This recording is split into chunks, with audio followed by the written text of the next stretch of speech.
जय हिंद। फिर से आप सभी का स्वागत है आपके अपने इस YouTube channel new MG academy में। डियर फ्रेंड्स, आज की क्लास में हम लोग कक्षा 10th क्लास का बोर्ड परीक्षा से रिलेटेड 10 क्वेश्चन हिस्ट्री का और 10 क्वेश्चन फिजिक्स का देखेंगे और कुछ मिसलेनियस क्वेश्चन है भी इससे भी हम लोग देखेंगे। तो चलिए देर न करते हैं, हम लोग वीडियो को स्टार्ट करते हैं और क्वेश्चन को समझने का प्रयास करते हैं।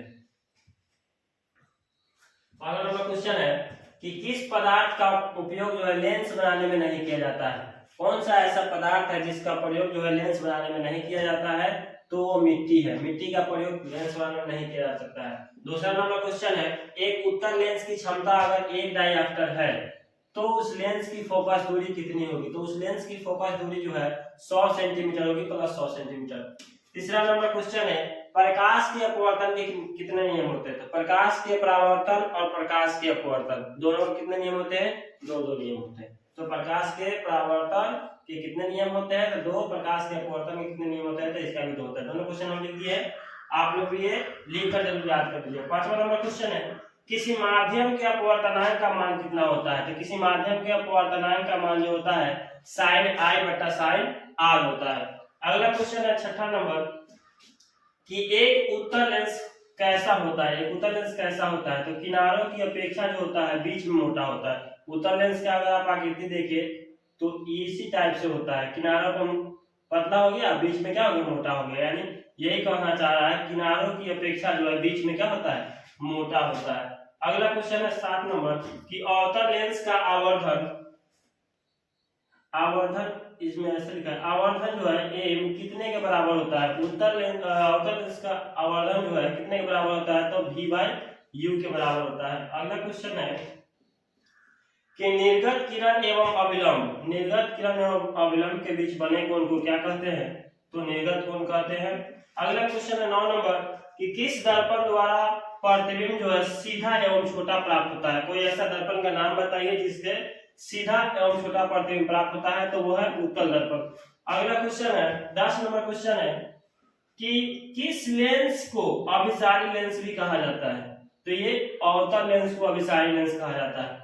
तो डियर फ्रेंड्स, हमने जैसा बताया कि इसमें से फिजिक्स और हिस्ट्री के 10-10 क्वेश्चन होंगे, तो इसमें से हमने ये बता रहे हैं आपको कि 10 क्वेश्चन तो आपका फिजिक्स का हो गया। अब हम 10 क्वेश्चन किसका देखेंगे? हिस्ट्री का देखेंगे। तो इसको एक नंबर क्वेश्चन को समझिएगा कि इटली एवं जर्मनी वर्तमान में किस महादेश के अंतर्गत आते हैं? तो इटली और जर्मनी जो है वर्तमान में यूरोप के अंतर्गत आते हैं। अगला क्वेश्चन है, फ्रांस में किस शासन वंश की पुनर्स्थापना जो है वियना कांग्रेस के द्वारा की गई थी? तो इसमें आंसर में जाएगा बोर्बो वंश का। अगला क्वेश्चन है, इटली एवं जर्मनी के विरोध कौन सा देश था? इटली और जर्मनी का एकीकरण जब हो रहा था तो उसके विरोध में, जैसे मान लीजिए दो दोस्त एक जगह मिल रहे हैं लाखों वर्ष, मतलब 10 वर्षों 5 वर्षों बाद में, तो उसमें बीच में आदमी जाकर कहता है तू खराब है, तू उसका मिल रहा है, ये है वो है, करने लगता है लोग। तो इसमें इटली एवं जर्मनी के विरोध में जो था, एकीकरण के विरोध में जो था, कौन सा देश था? ऑस्ट्रेलिया था। अगला क्वेश्चन देखिएगा कि काउंट काबूल को विक्टर इमैनुअल ने किस पद पर नियुक्त किया?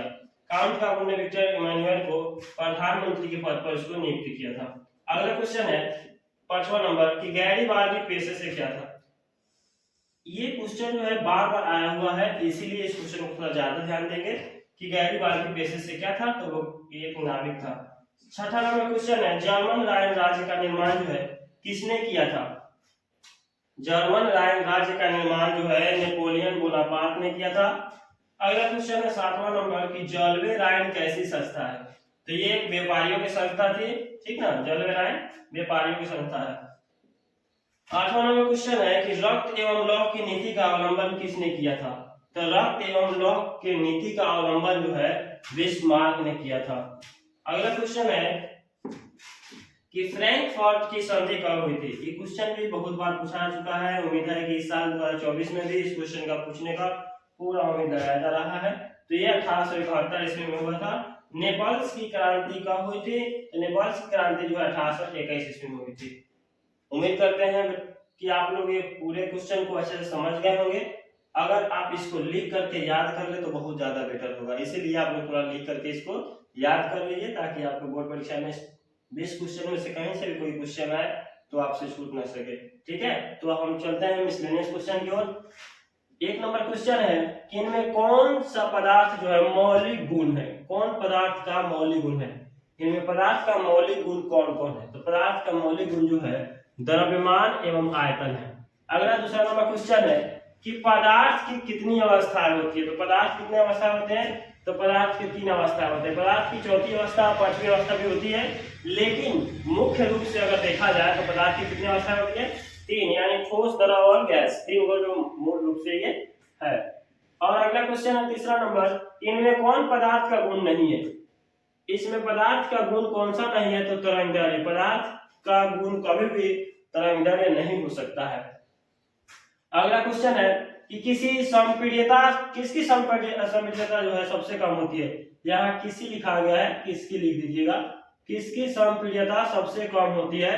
तो ठोस की संपीड्यता जो है सबसे कम होती है। अगला क्वेश्चन है कि किसका घनत्व सबसे अधिक होता है? घनत्व यानी ठोस का बहुत ज्यादा घनत्व अधिक होता है। अगला क्वेश्चन है छठा नंबर कि किसी ठोस पदार्थ का सीधे वाष्प में परिवर्तन क्या कहलाता है? तो ये ऊर्ध्वपातन कहलाता है।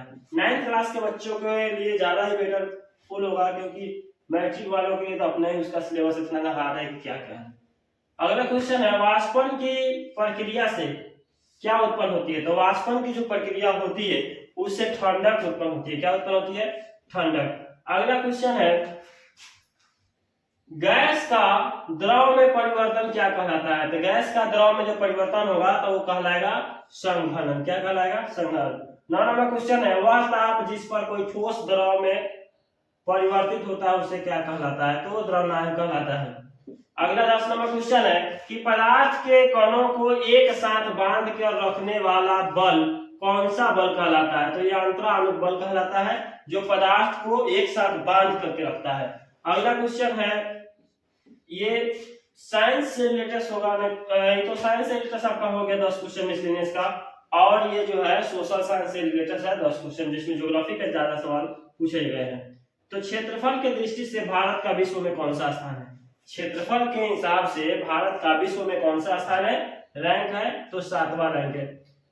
दूसरा नंबर क्वेश्चन है कि भारत का अक्षांशीय एवं देशांतरीय विस्तार लगभग कितने डिग्री का अंतर है?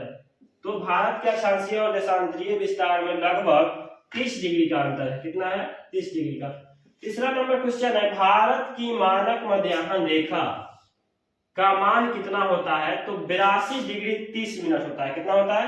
82 डिग्री 30 मिनट। चौथा क्वेश्चन है कि भारत और चीन के बीच सीमा रेखा का नाम क्या है? तो मैकमोहन लाइन, ये भारत और चीन के बीच के जो बॉर्डर है उस बॉर्डर पर जो लकीर खींची गई है उसका नाम है। और 5वां नंबर क्वेश्चन है कि कर्क रेखा किस राज्य से होकर नहीं गुजरती है? कर्क रेखा भारत के 8 राज्यों से होकर गुजरती है, जिसमें गुजरात आते हैं, ये सब हाई जो राज्य है महाराष्ट्र, ये उस राज्य से होकर नहीं गुजरती है। 6ठा नंबर क्वेश्चन है इनमें से कौन सा देश जो है उत्तर प्रदेश की सीमा को छूता है? तो ये नेपाल हो सकता है, क्योंकि अदर देश तो उत्तर प्रदेश में नहीं जा सकते, बिहार से भी होकर जाती है। और अगला जो क्वेश्चन है मेरा, कौन सी रेखा जो है भारत को उत्तर दक्षिण 2 भागों में बांट देती है? ऊपरी भाग को और निचली भाग को बांट देती है, तो कर्क रेखा है, क्योंकि भारत के बीचों बीच से जो है यही कर्क रेखा गुजरती है, तो भारत को 2 टुकड़ों में बांट देती है। अगला क्वेश्चन है कि अंडमान और निकोबार द्वीप समूह को निकटतम देश कौन सा है? उससे अंडमान निकोबार द्वीप समूह से सबसे निकट देश कौन सा है? तो इस निकटतम देश जो है इंडोनेशिया है। अगला क्वेश्चन है कि भारत की सबसे पूर्वी देशांतर कौन सा है?